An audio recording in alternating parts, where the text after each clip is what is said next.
नमस्कार, good evening. Money गुरु में आपका स्वागत है। आज हम बातचीत करने जा रहे हैं इंश्योरेंस के बाजार पर। शो में पार्टिसिपेट करने के लिए मुंबई स्टूडियो में इस वक्त हमारे साथ मौजूद हैं हर्ष शुंगटा साहब, जो कि सीईओ हैं अपनापैसा.com के। नमस्कार, आपका स्वागत है हर्ष साहब शो में। और नमस्कार सर, आज क्या रहने वाला है खास, जिस तरह से जो व्यूअर्स की क्वेरीज आई हैं इस पर निगाह डालते हैं, फिर हम प्रश्नों को इंक्लूड करना शुरू करेंगे। टर्म प्लान सेंट्रिक क्वेरी है, साथ ही चाइल्ड प्लान्स से संबंधित भी सवाल आया है, इसका भी हम जायजा लेंगे, और क्रिटिकल इलनेस कवर संबंधित भी प्रश्न है, तो इन प्रश्नों को हम शामिल करेंगे। इनिशियली आगे चलते हुए कई और प्रश्न हैं जिनको हम कार्यक्रम में इंक्लूड करेंगे। व्यूअर्स को बता देते हैं, शो में पार्टिसिपेट करने के लिए आप अपने प्रश्न हमें एसएमएस कर सकते हैं 57575 पर। मोबाइल के मैसेज बॉक्स में पहले इन शॉर्ट टाइप कीजिएगा, स्पेस देने के बाद अपना प्रश्न, अपना नाम, जहां से पूछ रहे हैं, हमें डिटेल्स आप एसएमएस भी कर सकते हैं, और अगर मेल करना चाहें तो moneyguru@znetwork.com पर मेल भी कर सकते हैं। आइए सवाल जवाब के सिलसिले को सीधे अब शुरू करते हैं। मुंबई से पहला प्रश्न है, उपेंद्र यादव जी का एक प्रश्न है। नमस्कार, आपका स्वागत है। उपेंद्र जी, हम देख रहे थे जो आपकी तरफ से जो प्रश्न आपने भेजा था, आपने मेंशन किया कि इसमें बेसिकली 1 मंथ का बेबी है जिसके लिए आप ये इन्वेस्टमेंट पूरा प्लान आउट करना चाह रहे हैं। जी, अच्छी बात है, आप बहुत अर्ली इसको जिस तरह से पूरा प्लान आउट कर रहे हैं, कांग्रेचुलेशंस। मतलब आपके पास काफी लंबा समय होगा और उसका एडवांटेज आपको जरूर मिलना चाहिए। लेकिन आपने ये जो निवेश के विकल्प जो चुने हैं, इसके पीछे आपकी क्या सोच है, अगर आप इन ब्रीफ बता सकें। सर मैं ये जानना चाहता हूँ, मेरा जो बच्चा है वो आगे जब जाए 15-20 साल उसे हायर एजुकेशन या उसके फ्यूचर के लिए, तो मेरे को ज्यादा मतलब उसका फ्यूचर सिक्योर कर सकूँ, तो इसके लिए मेरे चाइल्ड प्लान चाहिए। मतलब आपके जो एडवाइजर हो मुझे अच्छा चाइल्ड प्लान बताएं, या फिर मैंने अपने हिसाब से ये 2 प्लान मैंने देखा हुआ था, तो ये दोनों प्लान के साथ आगे बढ़ना अच्छा है, या फिर मेरे एडवाइजर कुछ अच्छा, इससे भी अच्छा अगर कोई हो तो बताएं। राइट, आप दोनों में से कोई बातें हैं। हर साहब, आप इसमें कितने कंफर्टेबल रहेंगे? यूलिप प्लान्स जो नए फॉर्मेट में है, एक लॉन्ग टर्म का ये वैसे प्रोडक्ट रहता है, और क्योंकि ये बच्चों का निवेश भी लॉन्ग टर्म का रहेगा, लेकिन दूसरी तरफ कई बार कहा जाता है टर्म प्लान खुद के लिए लें और म्यूचुअल फंड को इन्वेस्टमेंट करें, वो कॉम्बो एक रहता है। तो दोनों जो ऑप्शंस रहेंगे, आप किस में ज्यादा कंफर्टेबल रहेंगे, कैसे इनको सलाह देंगे? तो उपेंद्र जी, जो आपके चाइल्ड के लिए तो खैर आपने प्लान किया ही है, लेकिन चाइल्ड के अलावा भी आपके पास जो भी चाइल्ड के लिए आप प्रोटेक्शन चाहते हैं वो ठीक है, लेकिन आपकी बाकी के खर्चों के लिए आपके पास इनफ प्रोटेक्शन है। अगर आपको कुछ हो जाता है तो क्या आपका परिवार का जो रहने का रंग ढंग है वो उसी हिसाब से रह पाएंगे? ऐसा इतना आपके पास इंश्योरेंस है? लग रहा है रुंगटा साहब, इनसे संपर्क समाव अभी डिस्कनेक्ट हो गया है, संपर्क टूट गया है। लेकिन अगर आप इनको फिर भी राय दे सकें, अगर हम ये मानकर चले इन्होंने जिस तरह से इंश्योरेंस अपने लिए स्पेसिफिकली जितना रिक्वायर्ड है वो लिया हुआ है, तो इन दैट केस मतलब आप क्या बताएंगे, और अगर नहीं लिया हुआ तब भी कैसे मतलब आप इनको समझाएंगे, जब ये आगे बढ़ें कैसे पैरामीटर्स पर फाइनली कॉल लें?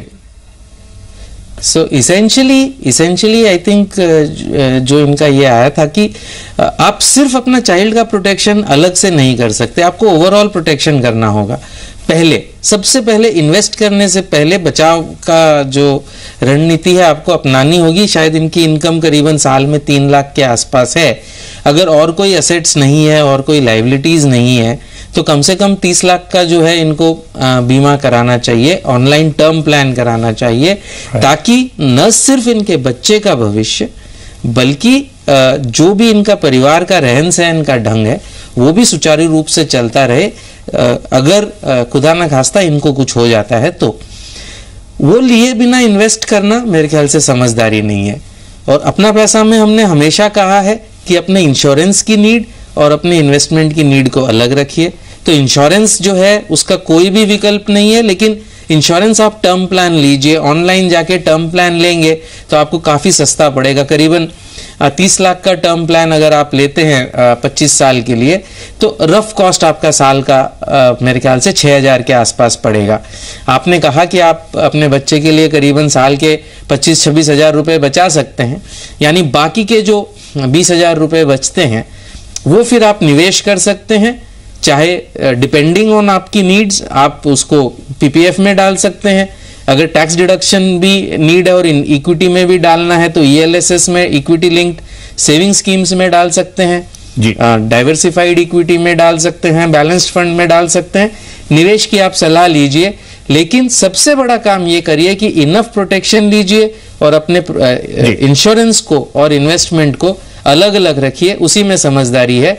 सबसे बड़ी चीज अगर जब आप साथ में करते हैं तो अगर कोई कारण से यूलिप जो है लॉन्ग टर्म इन्वेस्टमेंट है, अगर कोई कारण से वो फंड परफॉर्म नहीं कर रहा तो आप उस फंड को छोड़ के दूसरे फंड में जाएंगे तो आपको बहुत नुकसान हो सकता है। राइट रुंगटा साहब, जो कि अगर आप सेपरेटली इन्वेस्ट करेंगे तो ये आपको प्रॉब्लम नहीं है। जी, तो आपके लिए क्लियरली एडवाइस है, इसके अकॉर्डिंगली आप बढ़ सकते हैं। बाकी डिटेल स्क्रीन पर भी हैं, तो वो आप उसके अकॉर्डिंगली इंश्योरेंस की जो है महत्व समझते हो और इन्वेस्टमेंट ऑप्शंस आपके समक्ष रहेंगे, उसके अकॉर्डिंगली बढ़ सकते हैं। अगला प्रश्न जो हम इंक्लूड कर रहे हैं वो दिल्ली से है। मोहन जी इस समय लाइन पर हैं, आपका स्वागत है। प्लीज बताइए, आप सवाल बताएं। गुड इवनिंग सर, मैं दिल्ली से बोल रहा हूँ। मेरा प्रश्न ये है कि मेरा फ्रेंड है, उसको HIV पॉजिटिव है, तो उसने ऑलरेडी इंश्योरेंस तो ले रखा है अराउंड अबाउट 5 ईयर्स से, अराउंड अबाउट 3 लाख रुपीज का, और वो 12,000 पर एनम के हिसाब से दे रहा है। तो मैं वो में से जी थोड़ा सा बता सकें, वी आर सॉरी, जिस तरह से ये प्रॉब्लम है, ये जो 5 साल से चला रही HIV पॉजिटिव जैसे आपने बताया, ये कब डिस्क्लोज हुआ? HIV पॉजिटिव उसे अभी हुआ है, 5 साल से इंश्योरेंस उसका चल रहा था। Okay, right. जी, अब वो ये जानना चाहता है कि ये डिजीज है उसे हुई है, वो मतलब कि LIC जो इंडियन LIC है उसको वो वहां पर जाकर के उसे डिक्लेयर करे कि ना करे। आपको इस पर राय दिलवाते हैं। जिस तरह से आपने मेंशन किया है रुंगटा साहब, इसमें इंफॉर्मेशन तो देनी चाहिए, मतलब फुली कंप्लीटली सब कुछ डिस्क्लोज करना चाहिए, यही इंश्योरेंस का रूल भी है, वो बेटर भी रहता है। जैसे कह रहे हैं पहले से इंश्योरेंस हालांकि 5 साल से चली आ रही है, फिर भी आप इनको किस तरह से एडवाइस देना चाहेंगे? तो मोहन जी, आप कौन से टाइप की इंश्योरेंस की बात कर रहे हैं? आप लाइफ इंश्योरेंस की बात कर रहे हैं कि आप हेल्थ इंश्योरेंस की बात कर रहे हैं? जो रेगुलर इंश्योरेंस होती है, हेल्थ इंश्योरेंस नहीं, लाइफ इंश्योरेंस की बात कर रहे हैं। हाँ, तो अगर ऑलरेडी वो HIV पॉजिटिव हैं तो मुझे नहीं लगता कि उनको लाइफ इंश्योरेंस मिल पाएगा, बहुत ही मुश्किल है। और डिस्क्लोज नहीं करना तो मेरे ख्याल से फर्स्ट ऑफ ऑल एडवाइसेबल बिल्कुल भी नहीं है, और न डिस्क्लोज करके उन्होंने पॉलिसी ले भी ली तो वो एक कागज का टुकड़ा है। जब आप क्लेम करने जाएंगे तो आप उनकी परिवार को क्लेम नहीं मिलेगा, तो उसका पैसा देना बिल्कुल आपका वेस्ट हो जाएगा। तो प्लीज बिना डिस्क्लोजर के तो बिल्कुल भी आप लेने की कोशिश ना करें। और क्लियरली हेल्थ इंश्योरेंस में हो सकता है कि कोई ना कोई स्कीम आपको मिल सके। लाइफ इंश्योरेंस में तो मुझे बहुत मुश्किल लगता है कि अब आपको फ्रेश कवर मिलेगा अगर ऑलरेडी उनका डिस्क्लोज्ड, अगर उनका स्टेटस ऑलरेडी HIV पॉजिटिव है तो।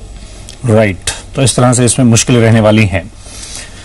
एनीवेज, शुक्रिया ये प्रश्न भेजने के लिए, और हमें उम्मीद है जिस तरह से जो इनफैक्ट जो मार्केट में जिस तरह से सब जिन रूल्स के तहत सब कुछ ये बिजनेस ऑपरेट हो रहा है उसके तहत हमने आपको एडवाइस देने की कोशिश की है, तो इसमें मुश्किलें काफी रहने वाली हैं। हम फिलहाल एक ब्रेक के लिए रुक रहे हैं, अभी जिस तरह से कुछ प्रश्नों को शामिल किया है, ब्रेक के उस पार कई और प्रश्न हम इंक्लूड करेंगे। मेरी क्लेम संबंधित कुछ और इश्यूज हैं, इसको चेक करते हुए पोस्टल लाइफ इंश्योरेंस और साथ ही CNG इनफैक्ट फिट करवाई है एक इंडिविजुअल ने अपनी कार में, और उसके लिए इंश्योरेंस सेंट्रिक क्वेरी है, इसको भी इंक्लूड करते हैं। फिलहाल वक्त ब्रेक का है।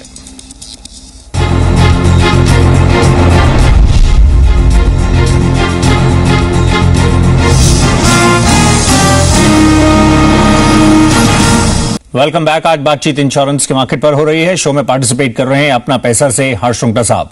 अगला प्रश्न हम शामिल कर रहे हैं जो कि आर भारद्वाज साहब का है। प्रश्न पठानकोट से है। गुड इवनिंग सर, प्लीज बताइए ये मेरी क्लेम सेंट्रिक आप क्या जानना चाह रहे हैं प्लीज?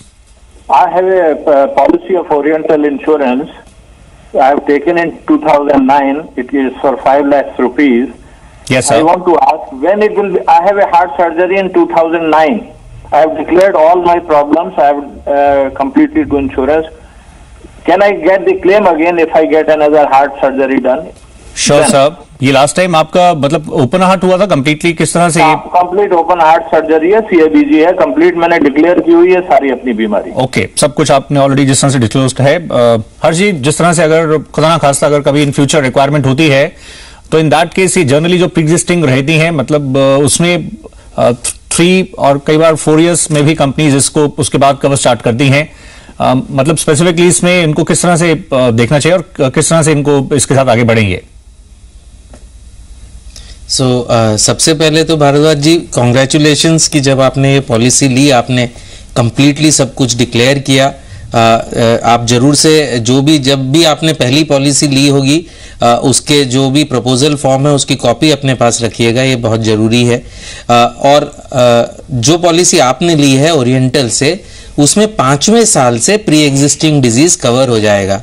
तो यानी आपने जब पहली पॉलिसी 2009 में ली है, तो यानी जब 2013 में अगले साल जब आप पॉलिसी को रिन्यू कराएंगे, उस पॉलिसी से आपका प्री एग्जिस्ट, उसके बाद उस पॉलिसी और उसके बाद की पॉलिसीज में अगर हार्ट डिजीज भी आती है तो भी वो कवर हो जाएगा। राइट, यानी और वो इसलिए कवर हो जाएगा कि आपने ये डिस्क्लोज किया हुआ था completely. Right, all the best. हम उम्मीद करते हैं इसकी शायद आपको जरूरत ना पड़े, सब कुछ स्मूथली चले, लेकिन उसके बाद से इसका कवरेज जो है इनफैक्ट वो स्टार्ट हो जाएगा। इस तरह से पूरा प्री एग्जिस्टिंग का वर्क करता है। अगला प्रश्न हम ले रहे हैं वो वेस्ट बंगाल से है और प्रश्न है कृष्ण कुमार जी का ये प्रश्न है। आप लाइन पर हैं कृष्ण कुमार जी? इनफैक्ट इनसे हम अभी थोड़ी देर में संपर्क स्थापित करने की कोशिश करेंगे। अगला प्रश्न आइए तब तक हम शामिल करते हैं, छत्तीसगढ़ मूव करते हैं। अभी भारद्वाज साहब इस समय लाइन पर हैं। भारद्वाज साहब, आप बताइए पोस्टल लाइफ इंश्योरेंस के बारे में क्या जानना चाह रहे हैं, आप बताएं प्लीज। गुड इवनिंग सर, मैं आपका नियमित दर्शक हूं और आपके द्वारा दिए जा रहे एडवाइस को हमेशा फॉलोअप करने की कोशिश करता हूं। Thank you very much sir for your feedback. जी बताइए साहब। सर मैंने पोस्टल लाइफ इंश्योरेंस का 5 लाख रुपए का लाइफ इंश्योरेंस प्लान लिया है और उसकी प्रीमियम पड़ती है पर मंथ 2475। ओके, मेरे लिए क्या इसका प्रोस्पेक्ट सर, मैं गवर्नमेंट एम्प्लॉय हूं और मैं चाहता हूं कि should I continue in this insurance. Okay, ये समहाउ आपने क्या सोच के लिया था पोस्टल लाइफ इंश्योरेंस का, अगर आप ब्रीफ में बता सकें। सर मेरे पास पहले भी और भी इंश्योरेंस की पॉलिसी है और पीएलआई को मैं पहले 96 में लिया था, लेकिन बहुत कम 2 लाख के लिए लिया था, लेकिन अभी मैंने 2 साल पहले 5 लाख का और इंक्लूड किया है। आपको राय दिलवाते हैं इस पर, क्योंकि ये जिस तरह से ट्रेडिशनल प्लान रहते हैं। रुंगटा साहब, आप इसमें कितने कंफर्टेबल रहेंगे, क्योंकि और भी ज्यादा कई अट्रैक्टिव और ऑफर्स रहते हैं, तो आप इनको कैसे एडवाइस देंगे, कैसे बढ़ना चाहिए फिर इसके साथ? तो राय देने से पहले भारद्वाज जी, आपकी सालाना आय कितनी होगी रफली? सर 450 लाख है सर। 4.5? Yes sir. हाँ, तो करीबन आपको अगर 4.5 लाख है, और मैं अज्यूम कर रहा हूँ, मतलब इसका डिटेल्ड एनालिसिस करना पड़ता है, बट अगर आपके पास और कोई मेजर एसेट्स नहीं है और कोई लाइबिलिटीज नहीं है, तो आपको 40 से 45 लाख की इंश्योरेंस होना जरूरी है। अगर वो इसलिए कि अगर आपको कुछ हो जाता है तो आपके परिवार का जो रहन सहन का ढंग है वो कंटिन्यू होना चाहिए। प्रॉब्लम जो पॉलिसी आपने ली है पोस्टल लाइफ इंश्योरेंस में, वो ये होती है कि जो ये मिक्स्ड पॉलिसी है, ट्रेडिशनल पॉलिसी है, जहां पर नाइदर आपको कवर हाई मिलता है नॉर इन्वेस्टमेंट पे आपको रिटर्न बहुत ज्यादा अच्छा मिलता है। मैक्सिमम रिटर्न एक ट्रेडिशनल पॉलिसी में आपको 6, 5.5, 6, पोस्टल लाइफ में थोड़ा सा ज्यादा मिलता है, लेकिन बहुत अच्छा रिटर्न उसमें नहीं मिल सकता। तो आप अपनी इंश्योरेंस की कंप्लीट समीक्षा करिए कि कितनी जरूरत है। एग्जिस्टिंग पॉलिसीज में चूंकि अब आप समय बिता चुके हैं, हो सकता है कि फ्यूचर के लिए भी उनको कंटिन्यू करने में फायदा हो, लेकिन उसकी समीक्षा हर पॉलिसी की सेपरेटली करनी होगी। और जो भी मिसिंग है आपकी अमाउंट ऑफ इंश्योरेंस जो आपने नहीं ली है, सबसे पहले आपको वो लेनी चाहिए। ऑनलाइन टर्म पॉलिसी आपको लेनी चाहिए, वो बहुत ज़्यादा जरूरी है। और उसके बाद जो आपको निवेश करना है, वो अगर आपको सेफ रहना है तो आप पीपीएफ में भी डाल सकते हैं, इक्वली सेफ है पीपीएफ में पैसा। और अगर आपकी उम्र बहुत ज़्यादा नहीं है, अगर लॉन्ग टर्म के लिए सेव करना है, लॉन्ग टर्म के लिए इन्वेस्ट करना है, तो आपको इक्विटीज भी देखना चाहिए, चाहे वो इक्विटी लिंक्ड सेविंग स्कीम हो या न्यू पेंशन स्कीम हो, उसमें इक्विटी का कंपोनेंट होता है, या फिर आप रेगुलर डाइवर्सिफाइड इक्विटी स्कीम्स या बैलेंस्ड फंड्स भी देख सकते हैं। Right, all the best. इस तरह से आप बढ़ सकते हैं। इनफैक्ट इंश्योरेंस के साथ में बाकी भी आपको इन्वेस्टमेंट्स पर भी राय देने की कोशिश की है। हम एक ब्रेक के लिए रुक रहे हैं, लेकिन ब्रेक पर चलते चलते आइए निगाह डाल लेते हैं आज के फंडा पर।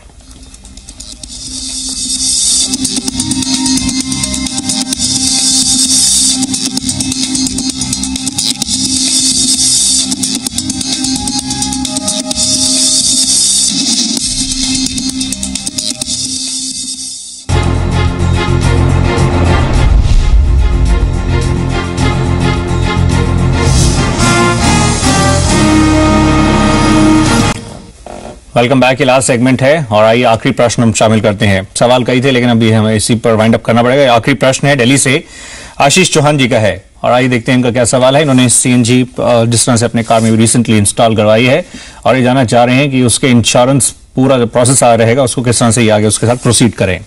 फंडा साहब, ये जिस तरह से पूरी प्रक्रिया वर्क करती है और अपने आप में इसकी काफी इंपॉर्टेंस भी रहेगी, क्योंकि कुछ प्रॉब्लम हो जाए और इन्होंने उसको आरसी पे मेंशन ना हो और इंश्योरेंस कंपनी को इन्फॉर्म नहीं किया तो इस बेसिस पर पूरा क्लेम भी रिजेक्ट हो सकता है। तो इन दैट केस ये जो पूरा इसकी इंपॉर्टेंस है और जो पूरी प्रक्रिया जिस तरह से आगे वर्क करेगी, आप बता सकें। तो सबसे पहले तो अगर कार वारंटी में है तो ये जान लें कि वारंटी वॉइड हो जाती है अगर आप सीएनजी किट बाद में लगवाएं तो।